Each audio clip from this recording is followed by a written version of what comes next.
The most dangerous moments in the world of organized crime almost never arrive with noise. They arrive quietly, softly, invisibly. And on a freezing Chicago night in early 1958, the loudest thing in a dimly lit Italian restaurant wasn't a gunshot. It was the gentle scrape of paper sliding across a mahogany table, a blank check. And the man pushing it forward was Sam "Momo" Giancana, the most feared boss in the Midwest.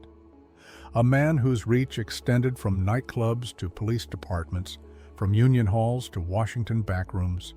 He didn't ask for favors, he didn't negotiate, he gave commands.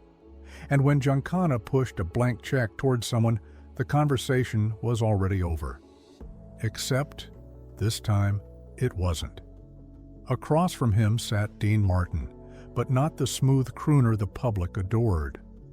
Not the Rat Pack comedian people thought they understood. No, the man in that chair was the Dean few ever truly saw. Silent, steady, impossible to intimidate. A man who'd learned long before fame that fear loses its power when you stop giving it permission.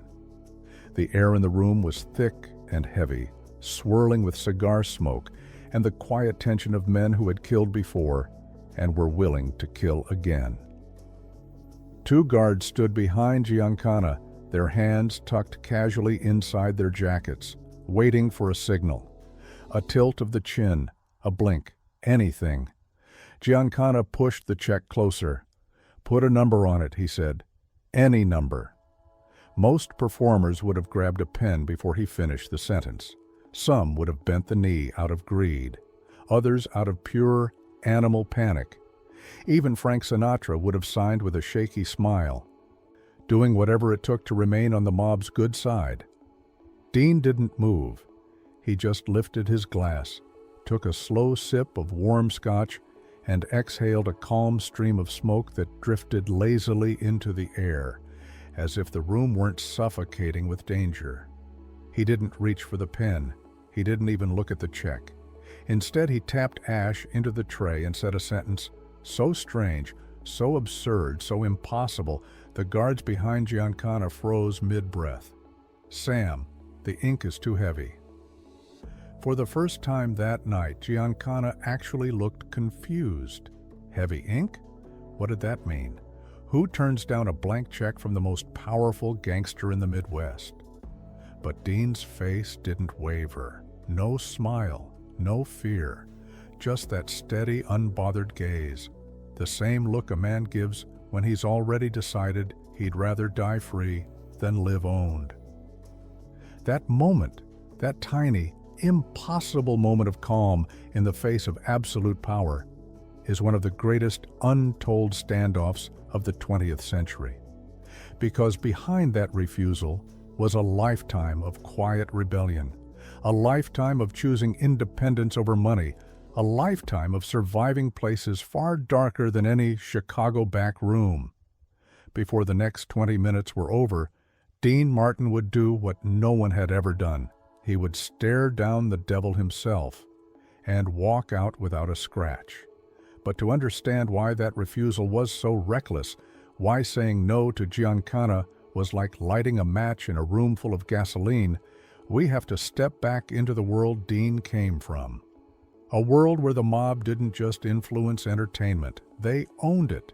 And every singer, every comedian, every nightclub performer owed them something.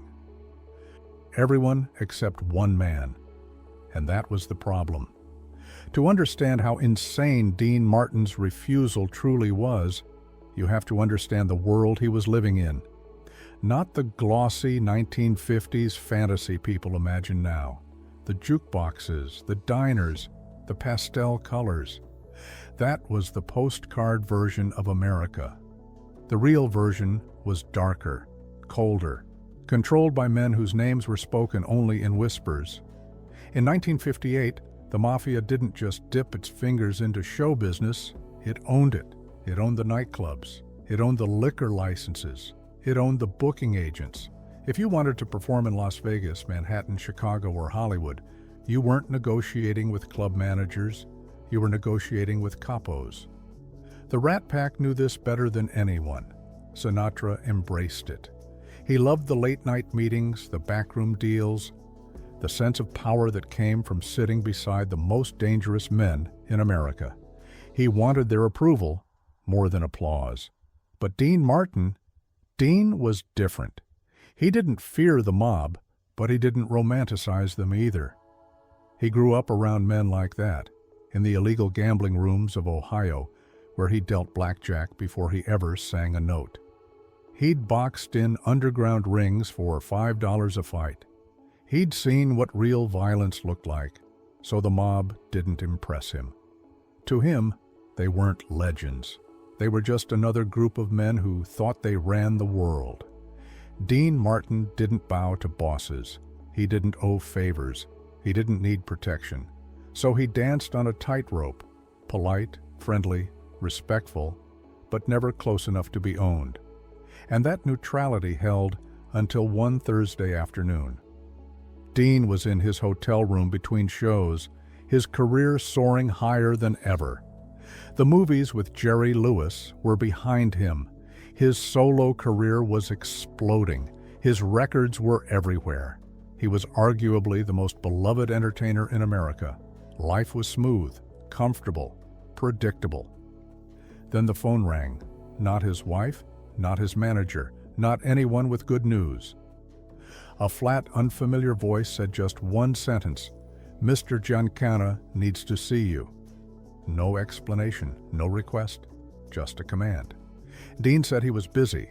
The voice ignored him. "Tuesday, Armory Lounge, Chicago, 8 p.m. Come alone." Then a click.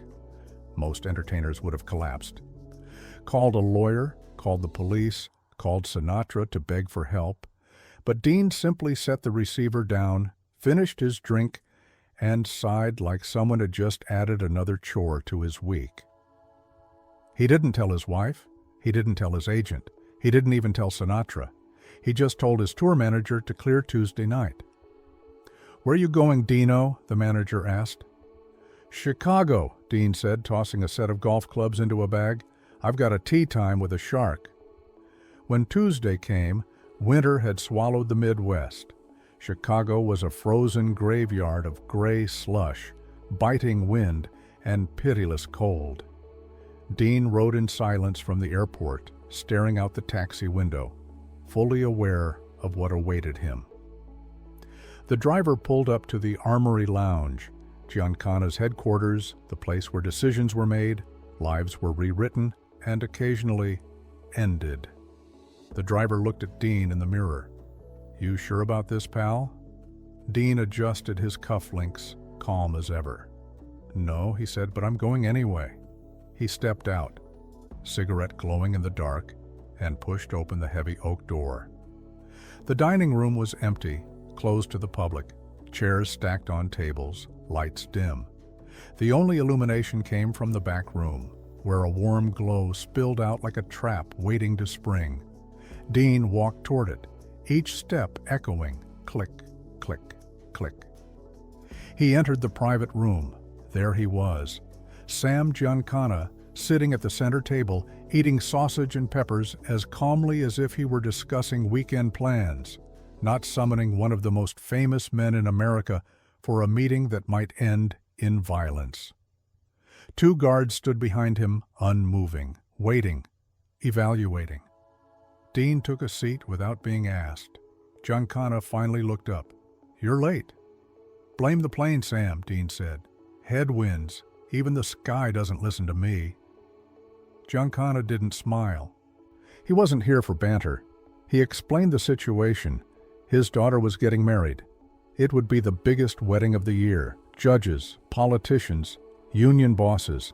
The entire mob world would be there, and he wanted Dean Martin to sing, not as a request, not as a gig, as a demonstration of loyalty. Then came the real bombshell.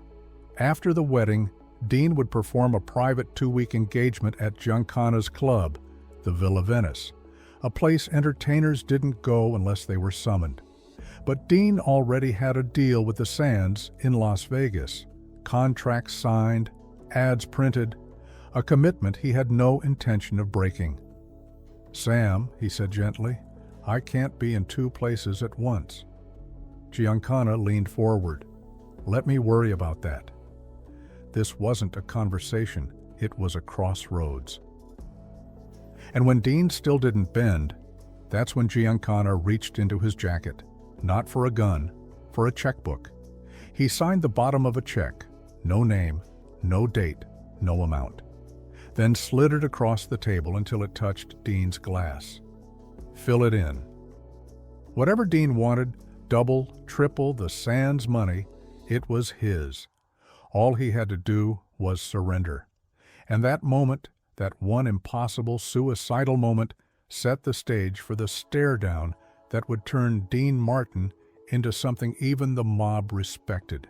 A man they couldn't buy, a man they couldn't scare, a man who would rather walk away from everything than walk away from his word. Dean didn't touch the check. He didn't even lean toward it. He just stared at it, the way a man looks at a rattlesnake, not afraid, but careful, respectful, knowing exactly what it could do if poked the wrong way.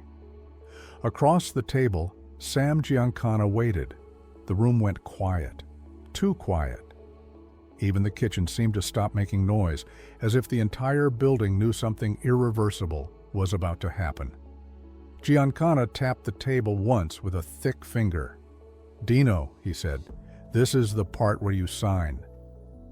Dean took a slow drink. The ice had melted. The scotch was warm. His hand didn't shake. "Sam," Dean said, his voice low and steady, "I told Jack Entratter I'd be in Vegas. I gave him my word." "Your word?" Giancana snapped. "Your word to a nightclub manager means more than my daughter's wedding? More than me?" Dean didn't flinch. "It means something to me." Those words hit the air like a bullet, not fast, not loud, but final. Giancana leaned forward, his jaw tightening. He didn't understand men like Dean Martin. He understood men who chased power, men who bowed to it, men who pretended not to fear it but always did. But this was new. "You think Jack Entratter can protect you from me?" Giancana growled. Dean shook his head. "I'm not hiding behind anyone, I just don't break my word." The temperature in the room dropped, or maybe it was just the blood leaving Dean's fingertips. Giancana stared at him for a long moment, then gave a signal, a tiny tilt of the head. The men behind him shifted, hands sliding deeper into their jackets. Not drawing, not yet. Just reminding Dean they were there. Giancana slid the check even closer. "You know what this is?" he asked. "This is freedom, Dino. This is a lifetime of never worrying again. You can buy anything you want. You can take care of your family forever. You can have boats, houses, whatever you dream of.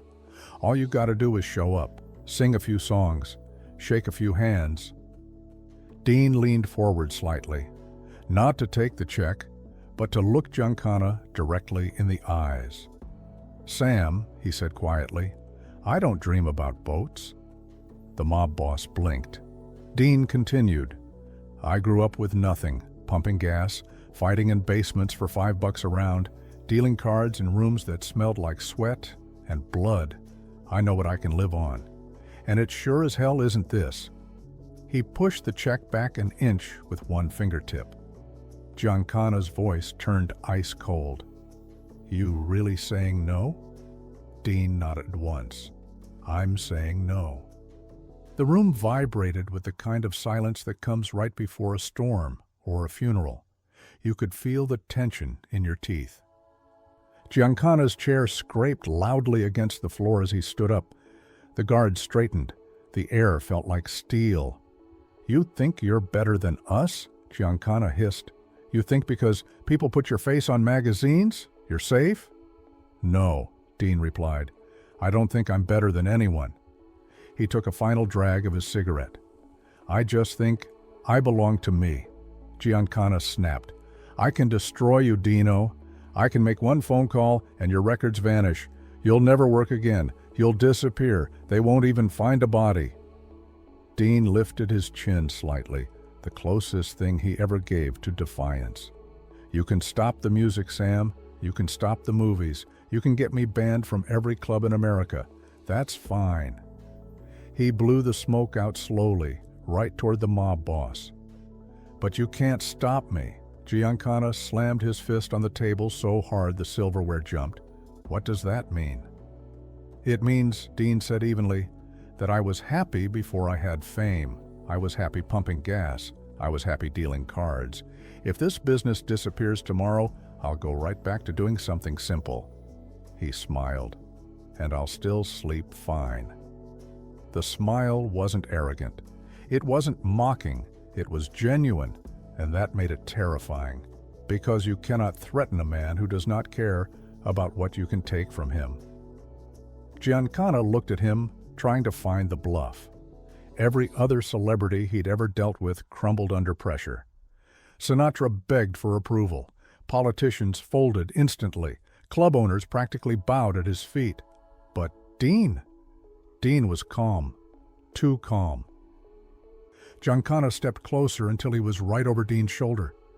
"You're willing to throw everything away," he whispered, "just to say no?" Dean stubbed out his cigarette. "I'm willing to keep my soul." And then, for the first time, Giancana hesitated. This wasn't the reaction he expected. This wasn't fear. This wasn't bravado. This was something worse. A man who simply didn't need him. Killing Dean would create chaos, a national scandal. The FBI would swarm. Politicians, and the ones he had in his pocket, would panic. And deep down, Giancana knew something else. He couldn't kill a man he secretly admired. The boss stared at Dean for a long, agonizing moment. Then something shocking happened. Giancana began to laugh, at first a low chuckle, then louder. Then he threw his head back.